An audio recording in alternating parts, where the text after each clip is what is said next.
ॐ वक्रतुंड महाकाय कोटिसूर्यसमप्रभ निर्विघ्नं कुरु मे देव सर्वकार्येषु सर्वदा। यत्कृपालवमात्रेण मूको भवति पंडितः वेदशास्त्रशरीरां तां वाणीवीणाकरां भजे। योगेन चित्तस्य पदेन वाचां मलं शरीरस्य तु वैद्यकेन योपाकरोत्तं प्रवरं मुनीनां पतञ्जलिं प्राञ्जलिरानतोऽस्मि। ॐ पूर्णमदः पूर्णमिदं पूर्णात् पूर्णमुदच्यते पूर्णस्य पूर्णमादाय पूर्णमेवावशिष्यते। ॐ शान्ति शान्ति शान्ति।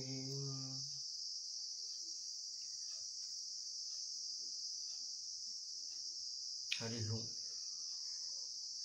भीषण गर्मी के कारण शरीर थोड़ा शिथिल हो रहा है।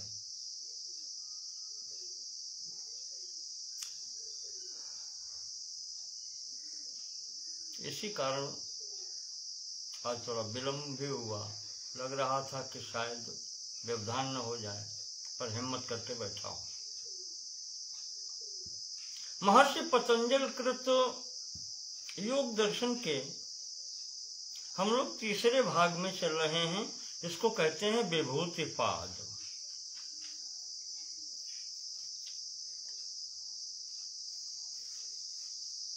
देववश कल का वीडियो दो भाग में हो गया। कभी कभी अनचाहे भी घटनाएं हो जाती हैं।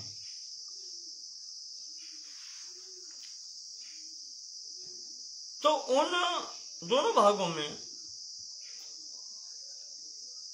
8 सूत्रों का प्रारंभिक विवरण दिया गया है।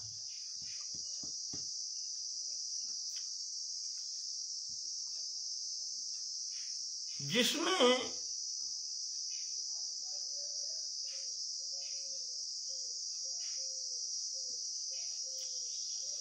संप्रज्ञात समाधि के लिए या सबीज समाधि के लिए जो अंतरंग साधन हैं, धारणा, ध्यान और समाधि, इन अंगों का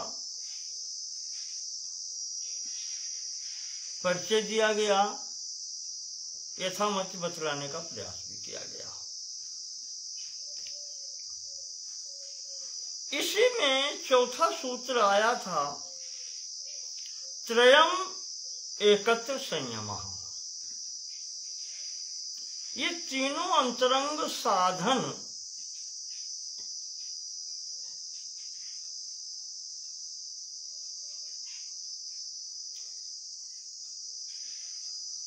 एक ही हैं एक प्रकार से, पर उनके अवस्था भेद है।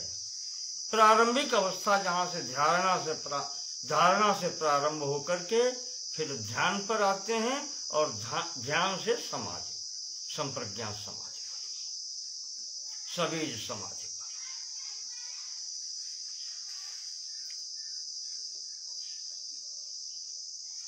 इसी कारण यहां पर कहा गया है कि त्रयम एकत्र संयमः। इन तीनों को एक साथ अगर बोलें तो ये संयम कहे जाते हैं।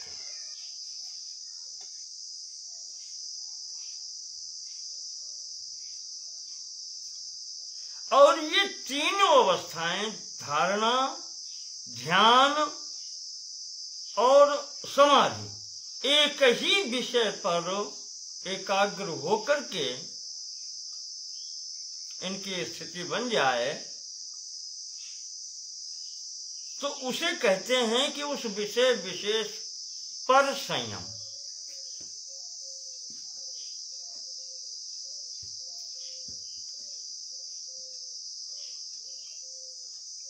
और अगला सूत्र कह रहा है तज्जयात प्रज्ञालोका।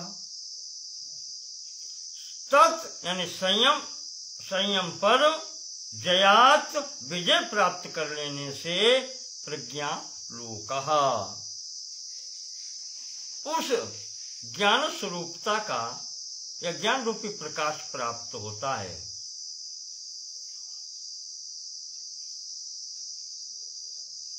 भाष्यकारों ने प्रज्ञा का तात्पर्य यहां पर समाधि प्रज्ञा से लिया है, समाधि से प्राप्त प्रज्ञा। तज्जयात विजय क्या होती है? इसमें क्या विजय है? क्या किसी से युद्ध हो रहा? नहीं, विजय का तात्पर्य है प्रवीणता हो जाना, उसमें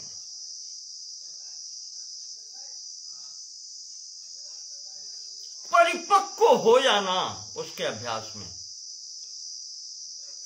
ये है तज्जयात, संयम में जय प्राप्त करना।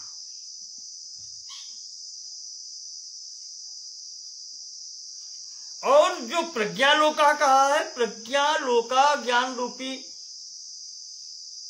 प्रकाश की बात की है,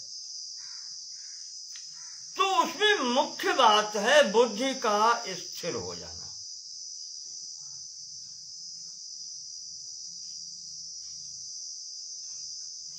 जब अभ्यास में परिपक्वता आ जाती है, संयम जय हो जाती है, तो बुद्धि स्थिर हो जाती है, ज्ञान स्थिर हो जाता है।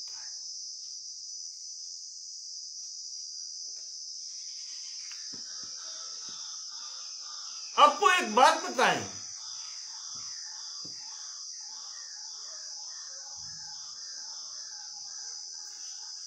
यही जो प्रारंभिक अवस्था है धारणा,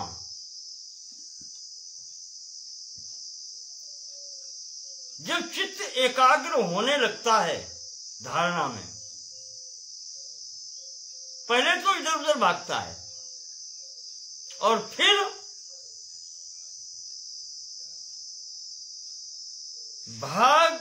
भाग कर जो है शांत होने लगता है, जब तब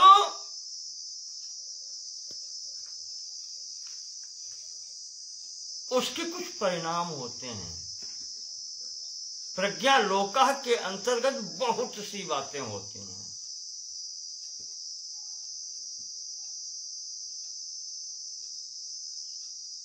उसके अंदर सिद्धियां प्राप्त होने लगती हैं।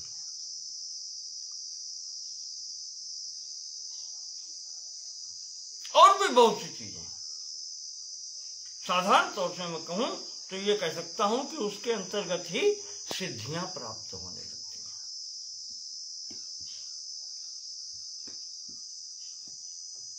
कुछ महापुरुषों की वाणी का आपको मैं अनुभव और वो बतलाऊंगा।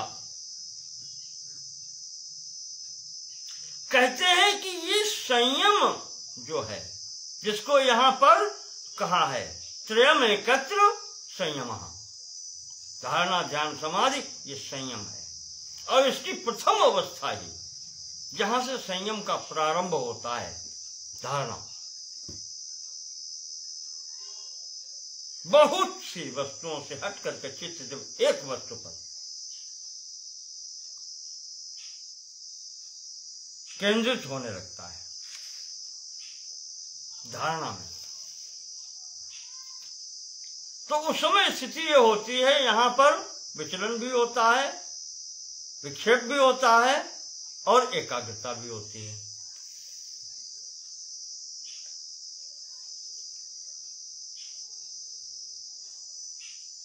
ऐसी स्थिति में जब और परिपक्वता आती है, तब ध्यान की तत्र क्या है, प्रत्येकतानता, उसमें एकाग्रता आती है, एक तानता निरंतरता जब आती है तो उसे कहते हैं ध्यान। तत्र प्रत्येकता ध्यानम।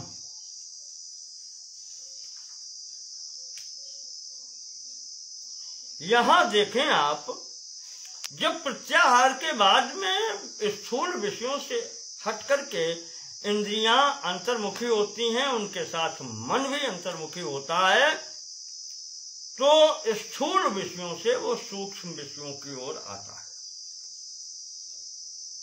और जितना अंतर्मुखी होते जाएंगे, जितना एकाग्र होते जाएंगे, उतनी सूक्ष्मता बढ़ती जाती है।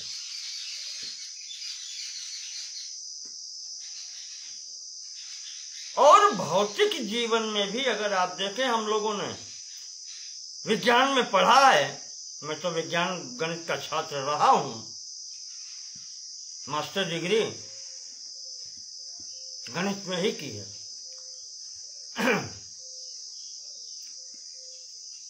तो फिजिक्स, केमिस्ट्री इत्यादि स्नातक तक पढ़े हैं। जब एटम बम की स्थिति आती है, आप याद कर लें, विज्ञान के छात्र हैं तो याद कर लें स्मृति के आधार पर, अन्यथा जो नहीं है विज्ञान के छात्र, वो उनको मैं बताता हूं। एटम की परिभाषा थी, एटम लैटिन शब्द है संभवतः, जो पुनः विभाजित न किया जा सके ऐसा पदार्थ, वो पदार्थ की मात्रा जो पुनः विभाजित न हो सके।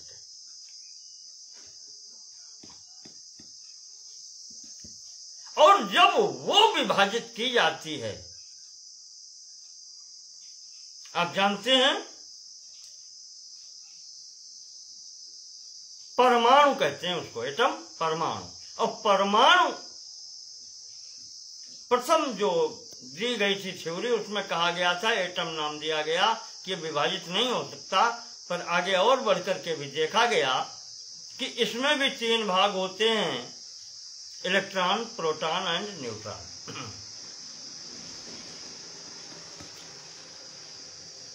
तो इनमें जब इसको विभाजित किया जाता है तो और सूक्ष्मता, सबसे सूक्ष्म परमाणु, और फिर उसको भी विभाजित जब किया जाता है तो जितनी सूक्ष्मता होती है उसमें उतनी ही ऊर्जा की अधिकता होती है, उतनी ही शक्ति की अधिकता होती है। वस्तु जितनी सूक्ष्म होती जाती है, सूक्ष्म से सूक्ष्मतर और सूक्ष्मतर से सूक्ष्मतम, उतनी ही उसमें एनर्जी या उसमें जो ऊर्जा या उसमें जो शक्ति वो बढ़ती जाती है।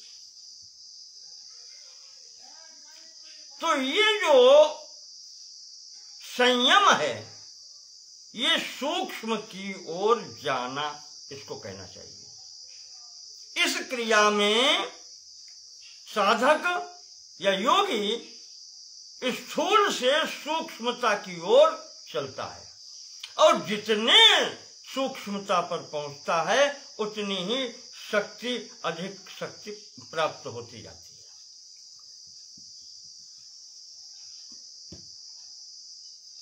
तो इस जो संयम है, त्रयम एकत्र संयम, धारणा, ध्यान, समाधि जब एकत्र होते हैं, इसको संयम कहते हैं। इसकी प्रथम अवस्था धारणा है, और धारणा से ही जब आगे बढ़ते हैं तो चित्त जब एकाग्र सूक्ष्म पर, कहने की स्थूल विषयों से हट करके सूक्ष्म विषयों पर एकाग्र जब होने लगता है तो इसमें शक्ति बढ़ती है। तज्जयात् प्रज्ञालोकः, उसके कारण उसमें फिर और शक्ति आती है। प्रज्ञालोकः, उसमें फिर ज्ञान प्राप्त होता है, या कहें कि बुद्धि स्थिर होती है। ज्ञान तभी प्राप्त होता है जब बुद्धि स्थिर होती है, निश्चयात्मिका बुद्धि।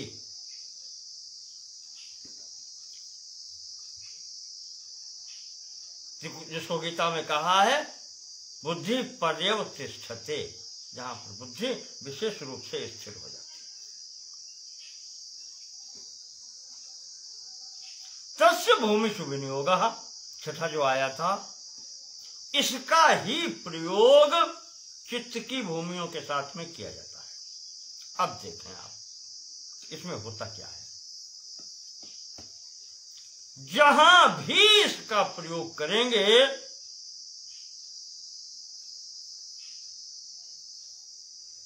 वहां से विशेष फल निकलेगा। आप एक बात समझें, इसको आज की भाषा में मैं कहूं, संयम को आप एटम बम समझिए।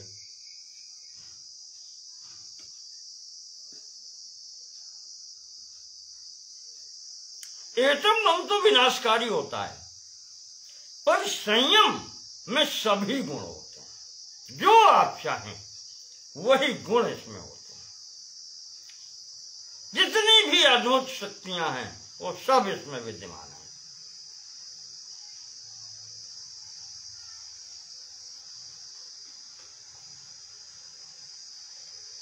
जब उस स्थूलता से सूक्ष्म में पहुंचते हैं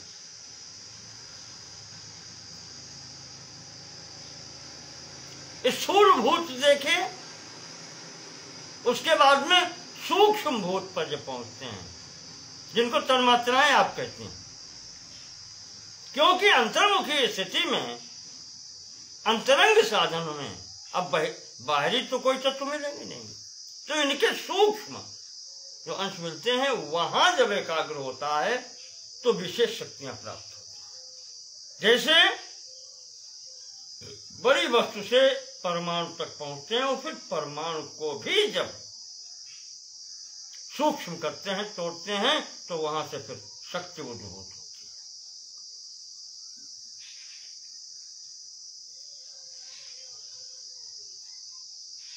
तो स्थूल भूत से सूक्ष्म भूत ज्यादा शक्तिशाली हैं, अधिक। उनकी अपेक्षा इंद्रियां,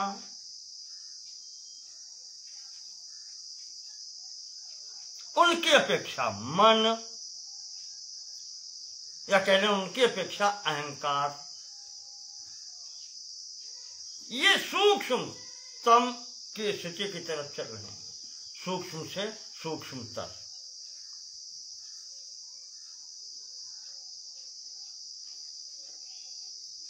स्थूल भूतों से सूक्ष्म भूत, सूक्ष्म भूत से इंद्रियां, तन्मात्राएं, और फिर अहंकार, और अहंकार सब से भी सूक्ष्म चित्त,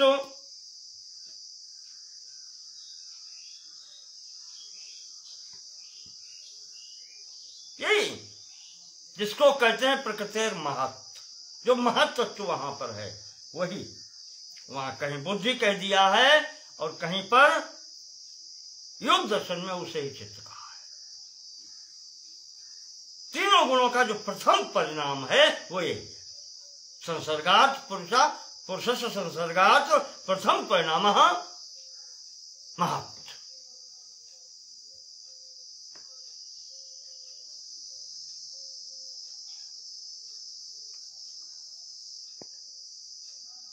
तो अब इसकी शक्ति कितनी होगी जब वहां तक आप अगर एकाग्र करके चित्त स्थिति में पहुंच गए, तो यहां पर अब एनर्जी कितनी बढ़ गई होगी और इसके क्या क्या परिणाम होते हैं। ये जब स्थिति चित्त की एकाग्रता की होने लगती है, फिर जहां जहां आप एकाग्र करेंगे वहां जो आप चाहेंगे वैसे परिणाम आपको मिलने लगेंगे।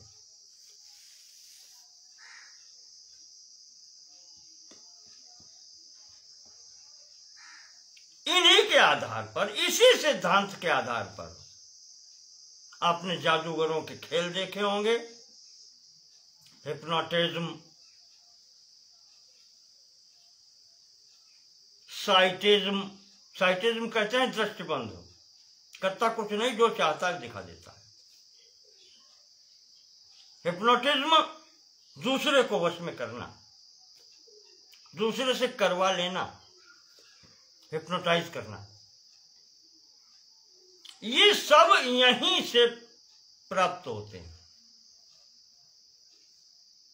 और उसमें अधिक साधना की आवश्यकता नहीं है। धारणा की प्रथम सीढ़ी में ही ये सब चीजें प्राप्त होने लगती हैं।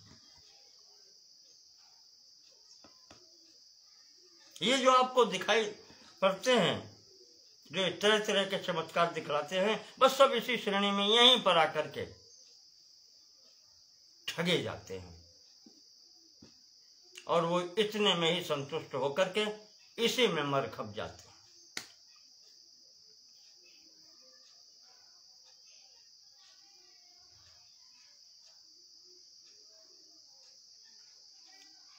संपूर्ण गुणों से, प्रधान से, तीनों गुणों की साम्यावस्था में सक्रियता आने से, चेतन का संसर्ग होने से जो प्रथम परिणाम होता है वो ये चित्त है या महत्त्व है।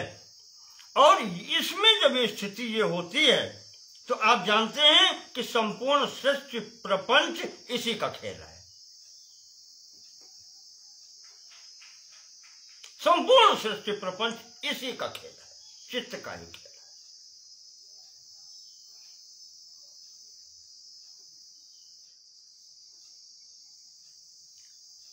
ये कहीं भी प्रविष्ट होकर के कुछ भी कर सकता है और अगर आपके वश में है, आपने तज्जयात, तो अगर आपने परिपक्वता प्राप्त कर ली है, उस पर विजय प्राप्त कर ली है, तो आपके इच्छानुसार ही खेल कर सकता है। देखा नहीं कौन, हमने सुना है कि भला अमुक संत ने जो है वो रेल रोक दी, कैसे? यही है, इसी का परिणाम है कि चमत्कार वो केंद्रित कर देता है उस वहां पर इंजन की गति पर। इंजन नहीं बढ़ सकता आगे बिना उसकी आज्ञा के। ये स्थितियां हैं और इन्हें ही विभूतियां कहते हैं। इसीलिए इस तीसरे पाद का नाम विभूति पाद है। क्या क्या तमाशे खेल इसके बीच में आते हैं, इनका भी विवरण इसमें आता है, आएगा आगे। यथामति आपको बताने का प्रयास करेंगे।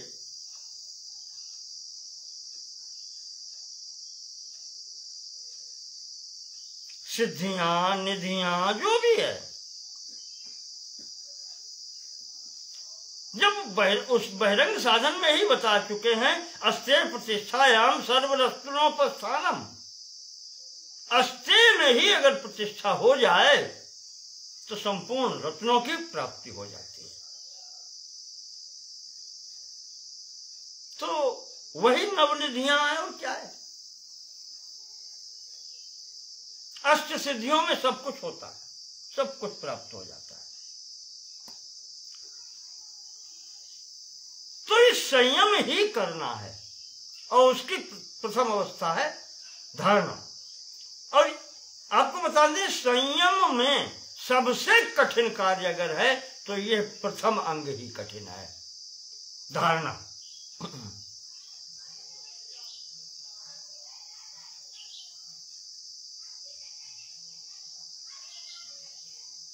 सबसे कठिन काम, यहां से ही इसका प्रारंभ होता है। वही इसमें बताया गया, त्रयमंतरंगम पूर्वेभ्या,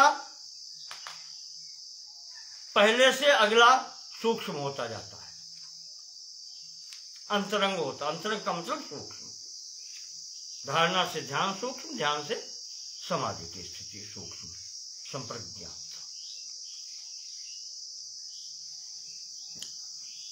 तो ये स्थितियां यहां पर प्राप्त होती हैं, ध्यान रखिएगा। इनका जो भी स्थिति आएगी आपको बताते रहेंगे।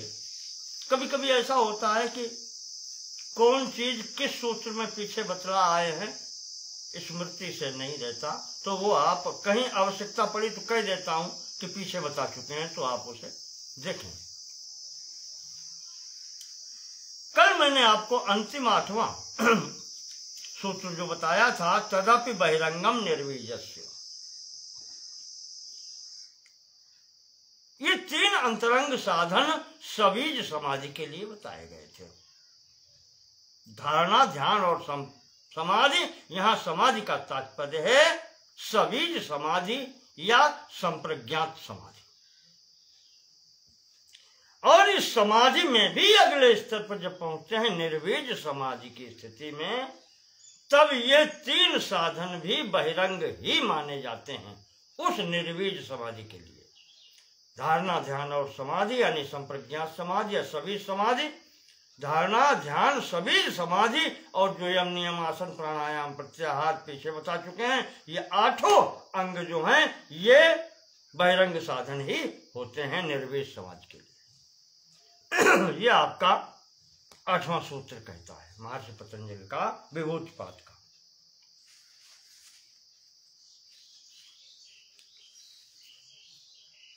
अब इसमें आप आगे देखें, क्योंकि निर्वीज का यहां पर निर्वीज समाधि की बात आ गई, असंप्रज्ञात समाधि की बात आ गई, तो वहां मैंने जो कल आपको बताया था कि ध्याता अपने को भूल जाता है, ध्यान की स्थिति भी समझ में नहीं आती, केवल एक शेष रह जाता है ध्येय, जिसका ध्यान किया जा रहा है, जहां चित्त एकाग्र किया गया है, वो एक रह जाता है ध्येय वस्तु। तो अब अभी यहां तक एक रह गया है, तो ये सबीज कहलाता है, संप्रज्ञात। यत्र प्रज्ञायते किंचित, यत्र सम्यक प्रज्ञायते किंचित, एक किंचित मात्र भी, एक भी का अगर ज्ञान रहता है तो वो संप्रज्ञात समाधि है। और निर्वीज समाज में, असंप्रज्ञात में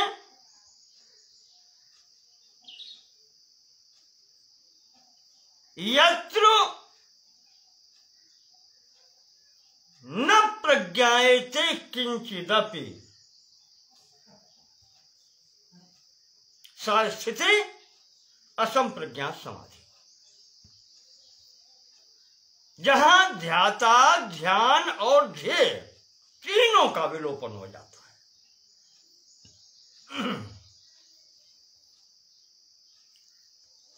तीनों का जहां पर विलोपन हो जाता है, वो स्थिति जो प्राप्त होती है तो स्वस्वरूपानुसंधानम की स्थिति होती है।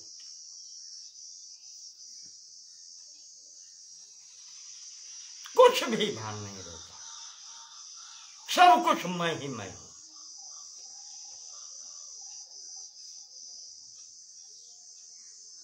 वो स्थिति कहलाती है असंप्रज्ञात समाधि की। 9वें सूत्र में महर्षि कहते हैं, व्युत्थान निरोध संस्कारयोः अभिभव प्रादुर्भावौ निरोध क्षण चित्तान्वयो निरोध परिणामः।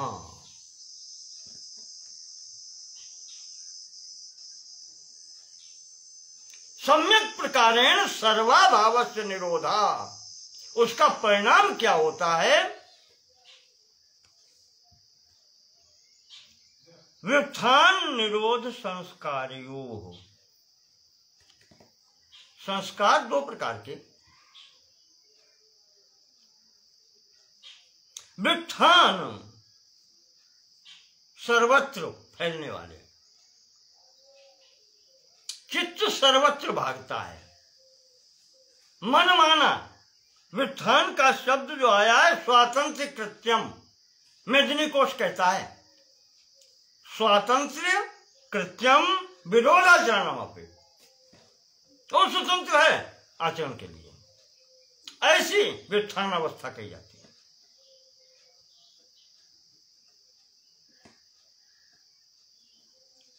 और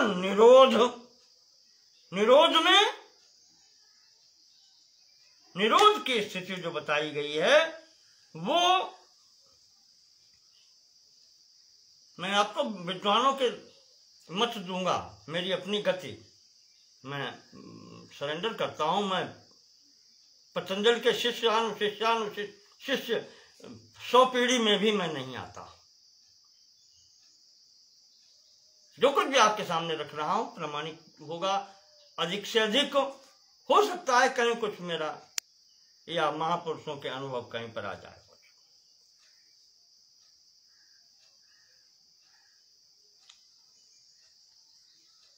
व्याकरण में निरोध शब्द के 2 प्रकार के अर्थ किए गए हैं। नि उपसर्ग पूर्वक रुद्ध धातु से घन प्रत्यय किया जाता है, और इस प्रत्यय में भी घन प्रत्यय 2 प्रकार से प्रयोग होता है।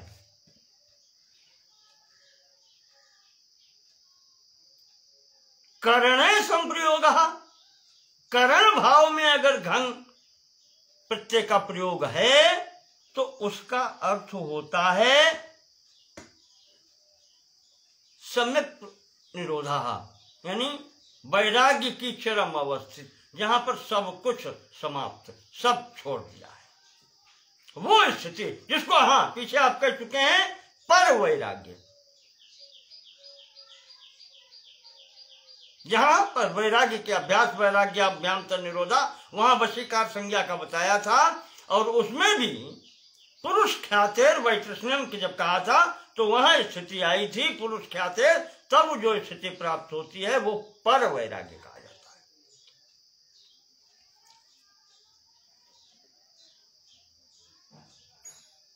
यहां पर कुछ भी शेष नहीं रहता। करण भाव में घन प्रत्यय करने पर अर्थ पर वैराग्य का आता है। और अगर यही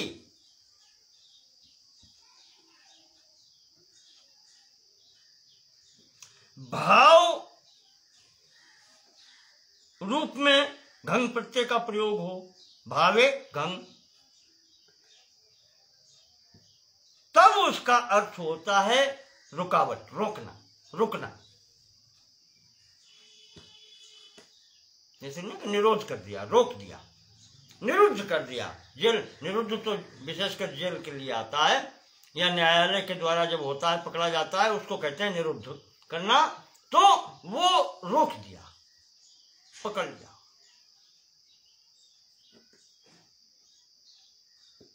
तो भावे घन, भाव रूप में जो घन का प्रयोग है उसका अर्थ है रोकना, और जो करण अर्थ में प्रयोग है उसका अर्थ है पर वैराग्य का, परम वैराग्य स्थिति।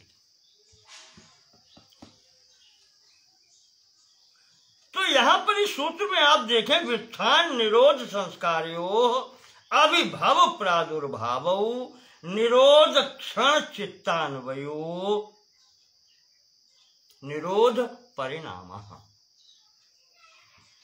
द्वितीय का प्रयोग किया गया। व्युत्थान निरोध संस्कार्योः, संस्कार 2 प्रकार के, एक संपूर्ण विषयों की ओर जाने वाले उसको कहते हैं व्युत्थान, मनमानी तरफ जाने वाले, और निरोध एक जगह पर एकाग्र होने वाले।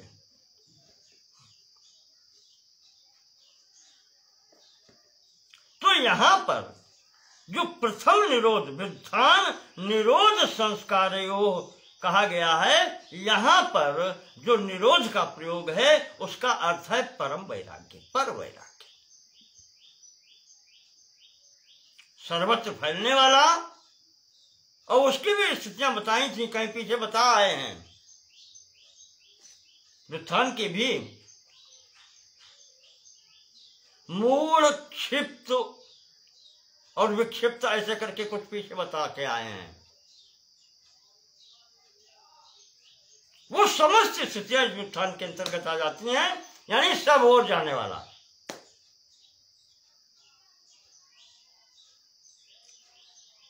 चित्त की वो अवस्था प्रथम जो सब ओर भागता था, और फिर दूसरी अवस्था जो पर वैराग्य की स्थिति है, अब वो शांत है, किसी और नहीं भागता। ये दोनों वृत्तियां चित्त की हैं, अभिभाव और प्रादुर्भाव।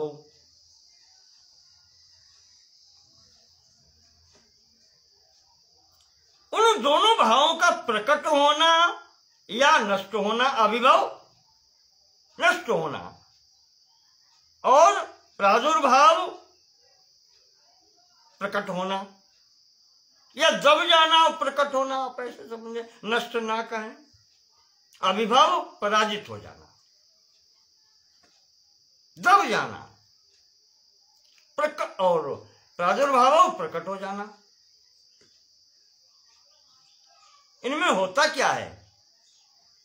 ये जो दो स्थितियां बताई आपको, सर्वत्र भागना और एक जगह एकाग्र परम वैराग्य की स्थिति में, निर्विष समाधि में एक जगह स्थित हो जाना,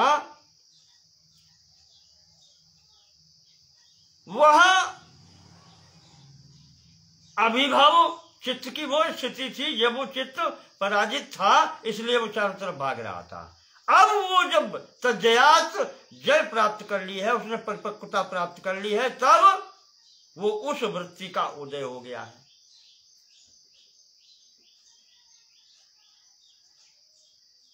एकाग्र हो जाना चित्त का।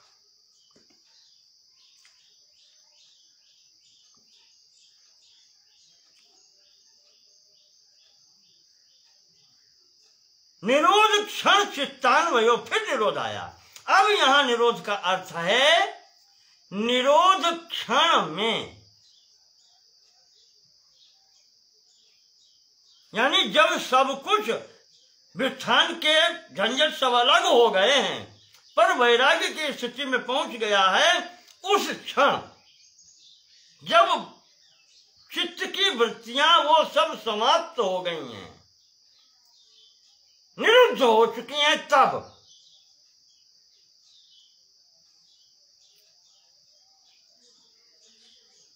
चित्त वृत्तियों के निरोध हो जाने के समय, निरोधक क्षण चित्तान्वयो, जो चित्त उसमें अनुगत होता है, अनुगत तो वहां भी है, जब भाग रही थी तब भी चित्त उसमें भागने में अनुगत था। जब चित्त शांत हो गया है, उस वृत्ति में भी चित्त अनुगत है।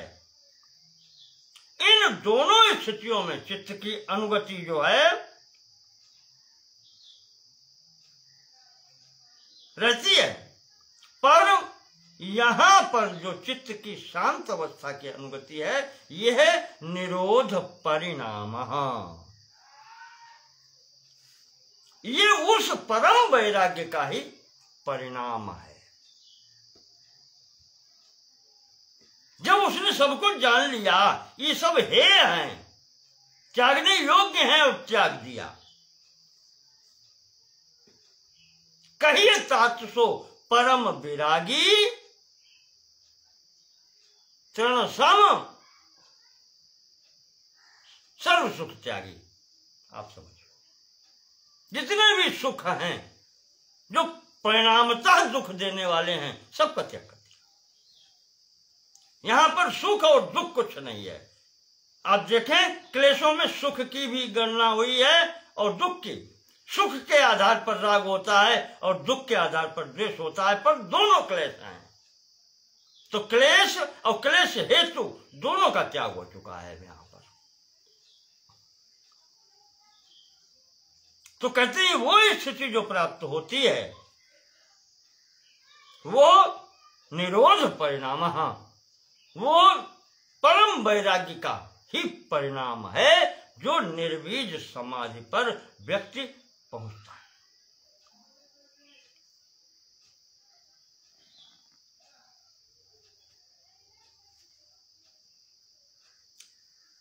धारणा, वही बता रहे, धारणा की स्थिति में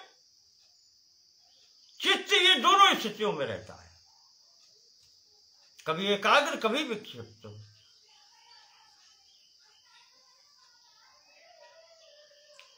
और जब एकतांता आती है तब ध्यान की ओर पहुंचता है। तो ये दोनों परिणाम जो हैं, चित्त के चंचलता और एकाग्रता, ये चित्त के ही स्वरूप हैं।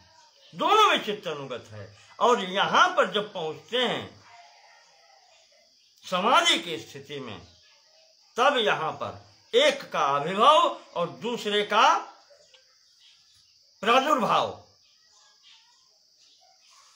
शांति का प्रादुर्भाव और उथल पुथल का आविर्भाव,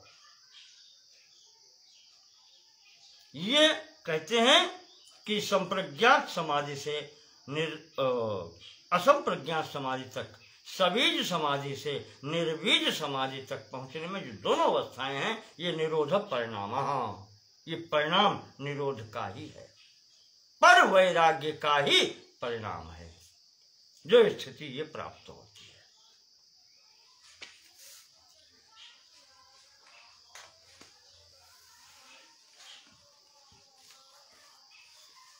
अब ये संस्कार निरोध संस्कार हो गया, परम वैराग्य की स्थिति आ गई, तो तस्य प्रशांत वाहिता संस्कारात्,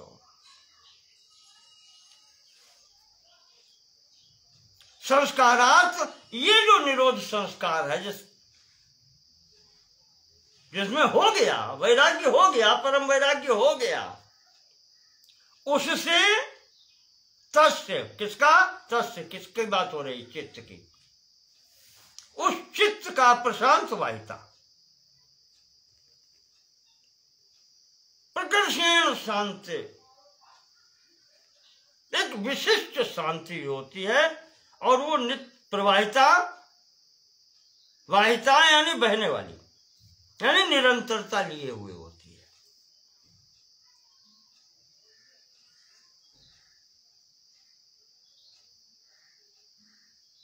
निरोध संस्कार के बाद जब स्थिति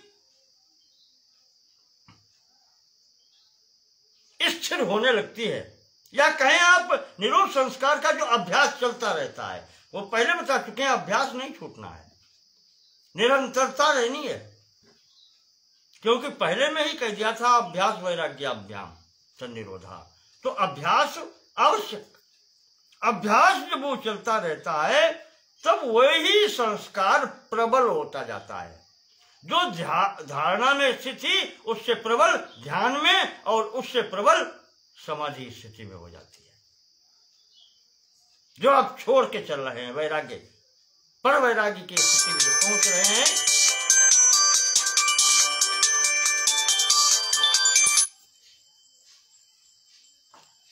तो ऐसी स्थिति में ये बनती है और शांति प्राप्त होती है।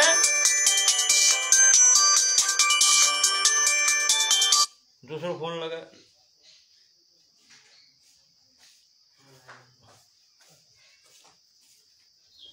स्थिति ये बनती है समाधि में।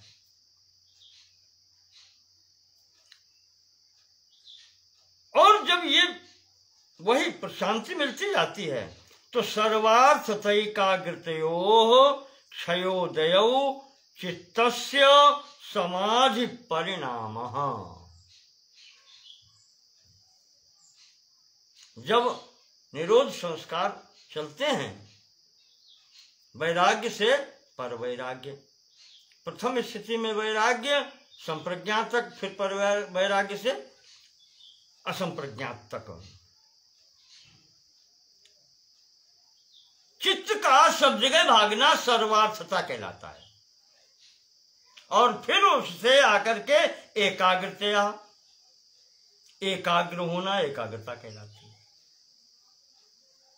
तो इस प्रकार से चित्त का सब ओर भागना और एक जगह एकाग्र होना, वो जो भाव क्षय और उदय का होता है, वो शांति, वहां पर शांति नहीं होती है, और यहां पर शांति का उदय होता है, प्रशांत वाहिता जो है।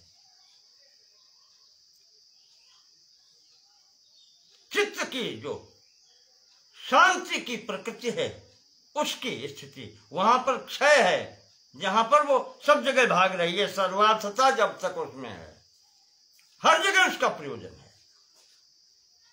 और एकाग्रता सब जगह से हट करके एक जगह ध्येय में स्थित हो गई है।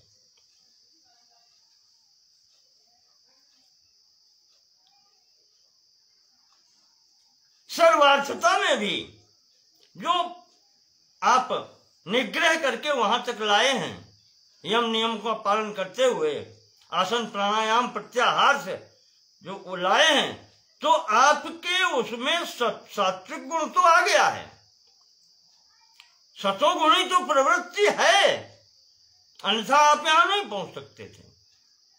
पर उस सतोगुणी प्रवृत्ति में भी अभी रजोगुण का अंश है, इस कारण से वो वहां पर चंचलता रहती है सर्वार्थता में, और एकाग्रता में वो सतोगुण और प्रबल होता है, और फिर जब पूर्ण प्रबल होता है तो चित्तस्य सर्वार्थतैकाग्रतयो क्षयोदयो चित्तस्य समाधि परिणाम, उसका ही परिणाम वो समाधि होती है।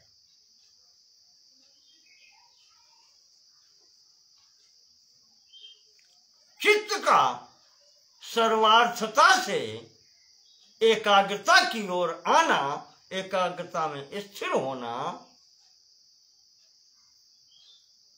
यही उस संप्रज्ञात समाधि का परिणाम है, या कहें कि उस सब का परिणाम ही ये संप्रज्ञात समाधि।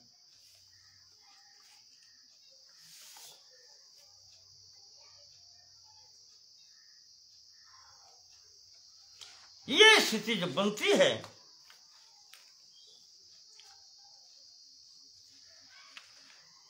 इस समाधि स्थिति में भी जब विक्षिप्तता बिल्कुल दब जाती है, सर्वार्थता बिल्कुल दब जाती है, एकाग्रता रह जाती है, उस समाहित अवस्था में भी जब एकाग्रता जब होती है,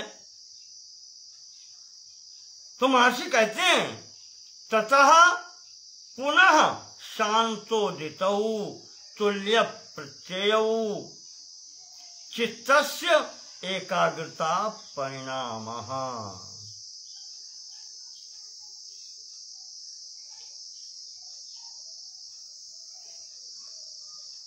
कैसे उस अवस्था में भी तथा पुनः ऐसी स्थिति में पहुंच जाने के बाद में भी पुनः शांत उदितौ, ये जो चंचलता है वो शांत होना और स्फुरित होना, उदित होना,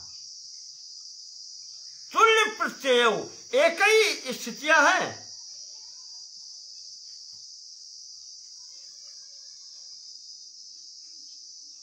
वही एक पर एकाग्र होती है, वही सब स्थान पर भागती है। तो तुल्य प्रत्यय दोनों में भी एक स्थिति जो है वो चित्त की ही है।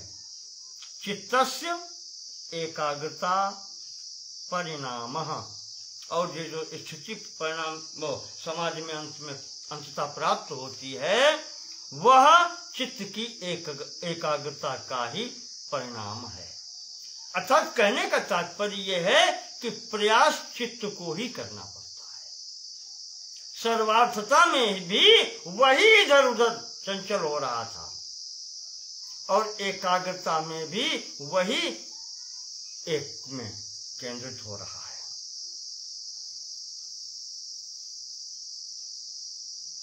ये वृत्ति समाहित वृत्ति, एक स्थान पर एकाग्र होने वाली वृत्ति, यही समाधि है।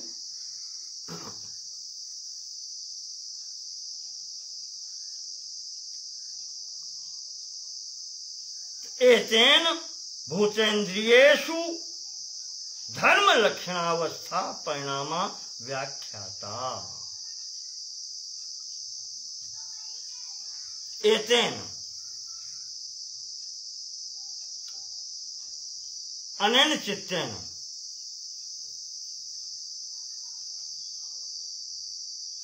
इस चित्त से ही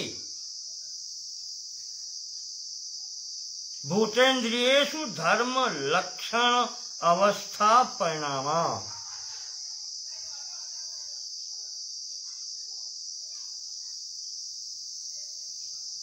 भूतों में, इंद्रियों में, भूत सूक्ष्म भूत स्थूल भूत, और इंद्रियों में जो आपको लक्षण, अवस्था और धर्म, तीन प्रकार के स्थितियां दिखलाई पड़ती हैं। धर्म, लक्षण, अवस्था, परिणामा, ये इस चित्त के कारण ही हैं। व्याख्याता इसी से इनकी व्याख्या होती है। चित्त से ही पंचभूतों की, 10 इंद्रियों की, इनकी सबकी व्याख्या इनसे ही होती है। धर्म परिणाम, अवस्था परिणाम और लक्षण परिणाम, ये 3 गुणों के आधार पर इनकी होती है। इसे आप इस तरीके से समझें,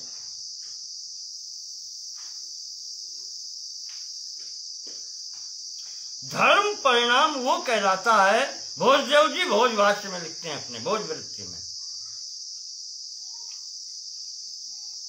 कि धर्म परिणाम का तात्पर्य यह है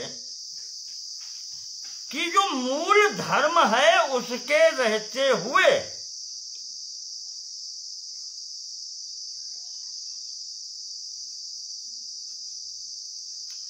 जो प्रथम जो धर्म था उसकी निवृत्ति होते ही अन्य धर्म की प्रवृत्ति हो जाए,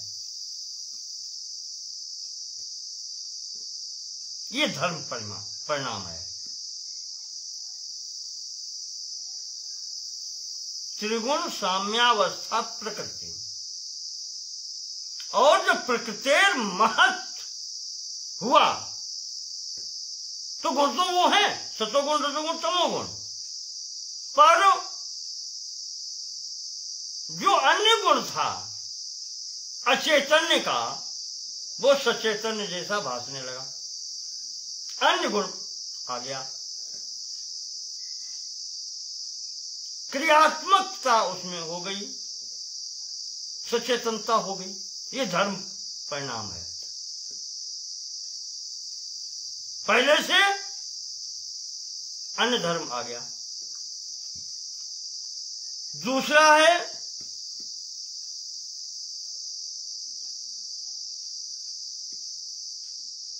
लक्षण। लक्षण परिणाम भाष्यकार कहते हैं ये 3 प्रकार का माना गया है, और लक्षण परिणाम को ही उन्होंने काल परिणाम कहा है। इसमें समय के अनुसार परिणाम होता है, और काल 3 प्रकार का, अतीत, वर्तमान और अनागत, भूत, वर्तमान और भविष्य।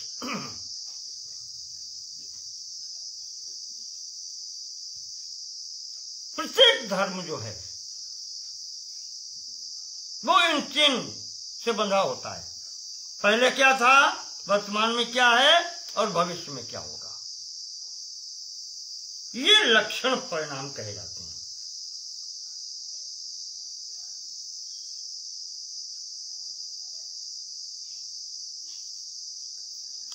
तो चित्त की बात कर लें तो पहले क्या था, अतीत में सर्वार्थता थी, वर्तमान में क्या है, एकाग्रता है, ये लक्षण। और अनागत अगर भविष्य का छोड़ भी दें तो 2 तो ये हो ही गए। अनागत भविष्य का बात, वहां तो फिर संपूर्ण परवैरागी की स्थिति, ज्ञाता ध्यान ध्येय सब परित्याग, परित्याग क्या, वो सब स्वतः निरस्त, निरुद्ध, ये लक्षण। और फिर आता है अवस्था परिणाम। अवस्था परिणाम में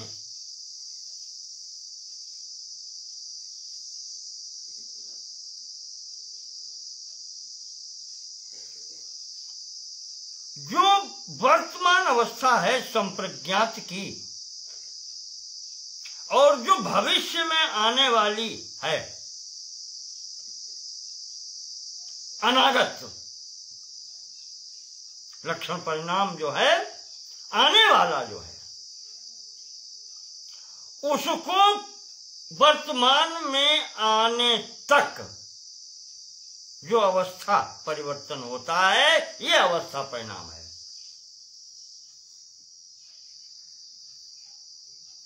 संप्रज्ञात समाधि सभी समाधि से आगे बढ़कर के वो भविष्य है, अनागत लक्षण परिणाम है, वो जब तक आकर के भविष्य आकर के वर्तमान में परिवर्तित होता है, उस मध्य में जो अवस्था परिवर्तन होता है वो अवस्था परिणाम है।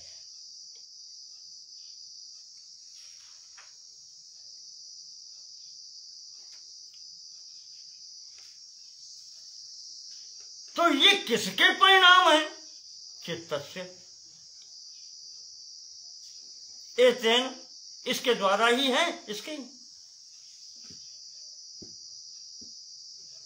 ये इनकी अवस्थाएं की स्थिति बताई गई है। और इसके बाद में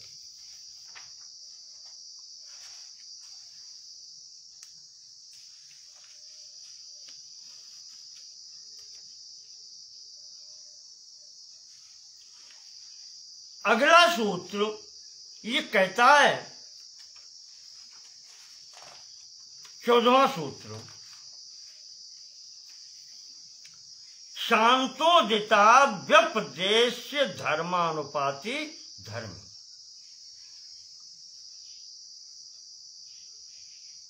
ये धर्मी कौन है जिसकी ये स्थितियां पीछे बताते चले आ रहे हैं?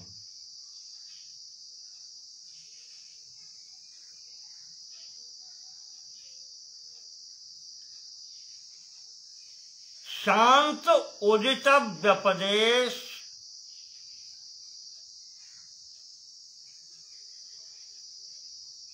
शांत उदित अव्यपदेशी या अव्यपदेश्य, अव्यपदेश जो अभी आए नहीं, अनागत, अभी तक पहुंचे नहीं।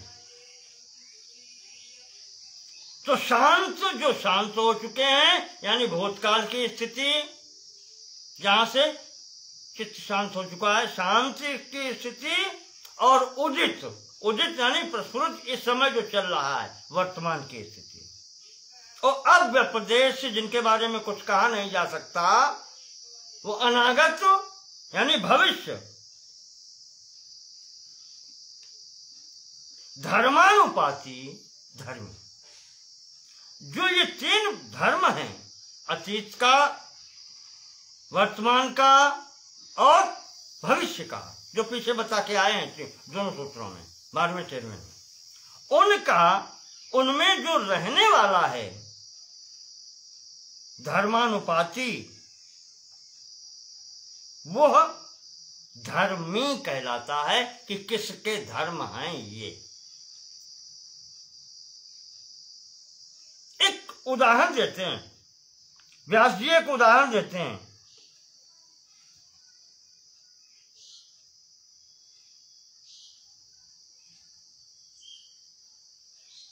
जैसे मिट्टी के बहुत से पात्र हैं, कुछ बन चुके हैं, कुछ टूट चुके हैं, कुछ आगे बनेंगे। शांत उदित या बन चुके हैं या बन रहे हैं। जो बन चुके हैं शांत, उदित बन रहे हैं, और जो बनेंगे। तो तीनों गुण जहां मौजूद हैं, किसमें है? किसमें है? ये तीनों गुण किसमें हैं? तीनों धर्म किसमें हैं? बन चुके, बन रहे और बनेंगे, ये तीनों धर्म किसके हैं? उस मिट्टी के हैं, उस मृत्तिका के हैं।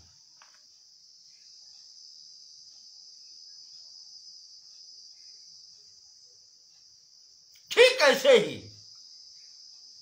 जो शांत परिणाम है चित्त का, अतीत निकल चुका, वो तो शांत हो चुका। जो वर्तमान में है, उदित है, चल रहा है, एकाग्रता वाला। और अनागत जो अव्यपदेश, जिसके बारे में कहा नहीं गया, वो आने वाला है, जहां पर निर्वीज समाज की स्थिति है। इन तीनों धर्म ये जहां पर एकत्र होंगे, वो वस्तु वही तो चित्त है। और ये जब शांति हो जाती है,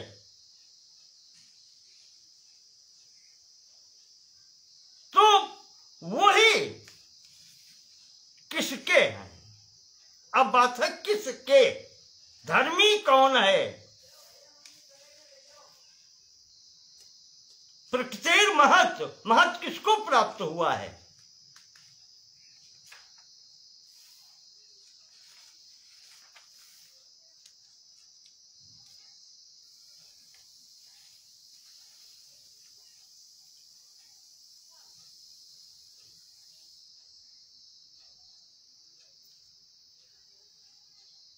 तो वो जो एक तत्व है, जिसको चित्त कहते हैं,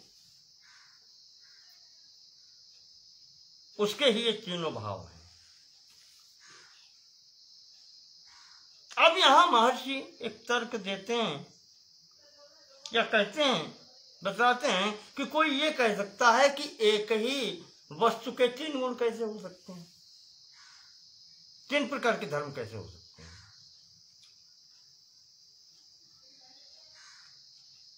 एक वस्तु का परिणाम एक ही होना चाहिए, तीन परिणाम कैसे?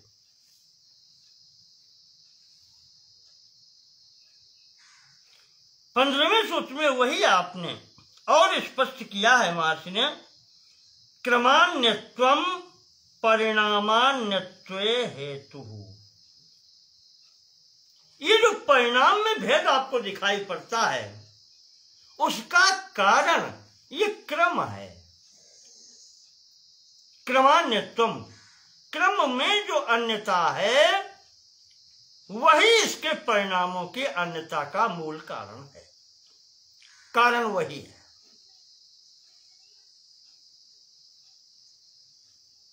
सीढ़ी है पूरी, तो पहला पायदान, दूसरा पायदान, तीसरा पायदान, पायदानों में भेद है, पर सीढ़ी पूरी एक ही है। चित्त एक ही है। क्रम से वो धारणा से ध्यान, ध्यान से समाधि की स्थिति को प्राप्त करता है।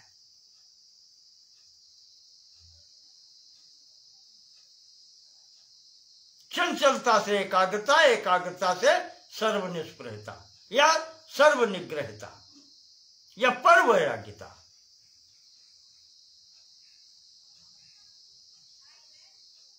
की स्थिति को प्राप्त करता है। तीन भाव जो काल भेद से बताए गए हैं, अतीत, वर्तमान, अनागत, शांत, उदित और अव्यपदेश, ये स्थिति क्रम के कारण बतलाई गई है। जैसे मैंने कहीं पढ़ा था,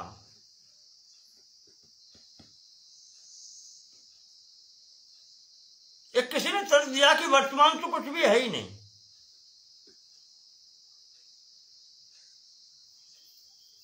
अभी मैंने वर्तमान शब्द बोला, वो तो भूत चला गया। अगर काल के तीन भेद करें, भूतकाल, वर्तमान काल, भविष्य काल, तो वर्तमान शब्द कहते ही वो भूत बन गया और भविष्य वर्तमान में आ गया।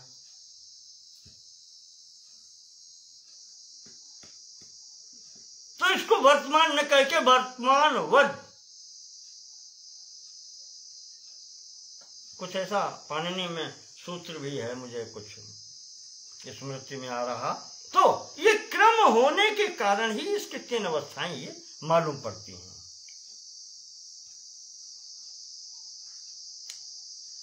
व्यास जी ने इसको बताया है कि निरोध धर्म संस्कारा परिणामोच जीवनम चेष्टा शक्तिश्च चित्तस्य धर्मा दर्शन वर्जिता।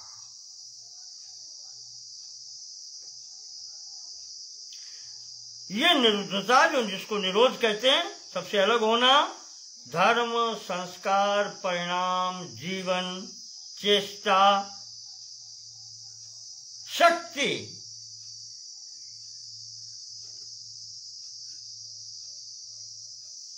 ये सब चित्त के ही विभिन्न स्वरूप हैं, अप्रत्यक्ष रूप कह लें इनको, ये सब उसी के हैं।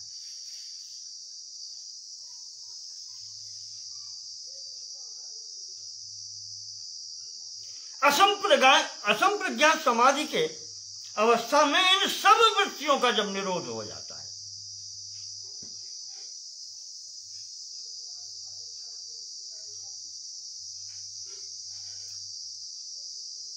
तो वो स्थिति प्राप्त होती है। इसमें एक बात और भी कही गई है कि ये स्थितियां ऐसे पता नहीं चलती, ये स्थितियां ऐसे पता नहीं चलती, योग की स्थिति में ही जब पहुंचेंगे तब स्थिति पता चलती है। योगेन योगो ज्ञातव्यो, योग से ही योग का ज्ञान होता है। अर्थात उस स्थिति में जहां पर कहा गया था कि प्रज्ञालोकः, ज्ञान रूपी आलोक प्राप्त होता है, समाधि प्रज्ञा प्राप्त होती है, वो जो समाधि को ज्ञात करने वाली प्रज्ञा है उसी से ही पता चलता है कि समाधि है या नहीं, संप्रज्ञात है अथवा असंप्रज्ञात है। तो योगेन योगो ज्ञातव्यो योगो योगात् प्रवर्तते, एक योग से दूसरा योग सिद्ध होता है। यो अप्रमत्तस्तु योगेन, जो योग में अप्रमत्त होता है यानी निरंतर उसी में स्थिर रहता है, वो सयोगे रमते चिरम, वही उसका लाभ उठा पाता है और वो उसमें समाधि में स्थिर होता है। चिरम रमते,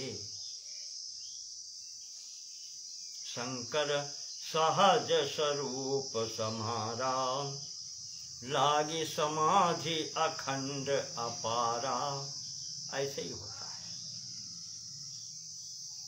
ये ऐसे ही होता है।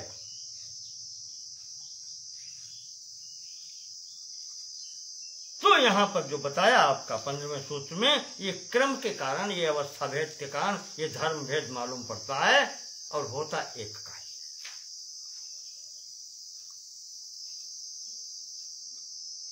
इसको यहीं पर आज समय हो गया है, स्थिर करते हैं, गंभीर विषय है इसलिए अधिक भागने का प्रयत्न नहीं, समझने का प्रयत्न करेंगे। 15वें सूत्र पर यहां पर इसे हम स्थगित करते हैं और इसके आगे की स्थिति, जब ये स्थिति बता दी कि किसका है कैसे है, एक ही तत्व है जिसको चित्त कहते हैं, जब वो स्थिर हो जाता है, ये तीनों गुण भी उसी के हैं, तो अब इनके परिणाम क्या होंगे वो अब आगे आएंगे, वो हम आपको फिर बताएंगे अगले अंक में। ध्यान रखिएगा और प्रयास कीजिएगा, मैं भी प्रयास ही करता हूं समझने का, जैसा मेरे समझ में आता है आपके समक्ष रखता हूँ। शेष तो सब उनका है, आप सभी का है। तेरा तुझको अर्पण क्या लागे मोरा। नमो नमः। धन्यवाद।